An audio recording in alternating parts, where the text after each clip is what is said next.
এই মহিলাটি তার বড় মেয়েকে অনেক ভালোবাসে আর ছোট মেয়েকে দিয়ে বাড়ির সমস্ত কাজ করায়। শীতের মধ্যেও বাচ্চা মেয়েটিকে দিয়ে কাপড় চোপড় ধোয়ায় ঠান্ডা পানি দিয়ে।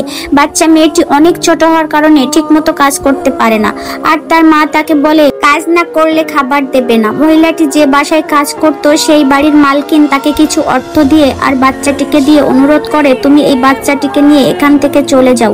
দুষ্টু মহিলাটি প্রথম বাচ্চাটির সাথে ভালো ব্যবহার করলেও পরে বাচ্চাটির উপর অত্যাচার শুরু করে।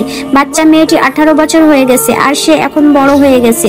দুষ্টু মহিলাটি নিজের মেয়ে না বলে তাকে দিয়ে বাসার সমস্ত কাজ করায়, এমনকি তার উপরে অনেক অত্যাচার ও মারধরও করতে থাকে। এরপর দুষ্টু মহিলাটি সুপের মধ্যে ঘুমের ওষুধ মিশিয়ে দিয়ে মেয়েটিকে দিয়ে বলে, আমি আগে যা করেছি রাগের মাথায় বলেছি, খাবারটা খেয়ে নে মা। মেয়েটি সুপ খাওয়ার পর জ্ঞান হারিয়ে বিছানায় পড়ে যায়। এরপর দুষ্টু মহিলাটি কিছু টাকার বিনিময়ে মেয়েটিকে বিক্রি করে দেয়। এরপর বস্তায় ভরে মেয়েটিকে নিয়ে যাওয়ার পথে মেয়েটির জ্ঞান ফিরে আসে। এরপর মেয়েটি সেখান থেকে পালিয়ে যায়। লোকটিও তার পিছু পিছু আসে। মেয়েটি পায়ে হোঁচট খেয়ে উঁচু পাহাড় থেকে পড়ে যায়। লোকটি ভাবে মেয়েটি মারা গিয়েছে। গাড়িতে করে যাওয়ার পথে এই ধনী লোকটি মেয়েটিকে দেখতে পায়। মেয়েটি জীবিত থাকার কারণে ছেলেটি মেয়েটিকে সঙ্গে করে নিয়ে যায়, আর অন্যদিকে মেয়েটির আসল মা তাকে ফিরিয়ে নিয়ে যাওয়ার জন্য দুষ্টু মহিলাটির বাড়ি যায়।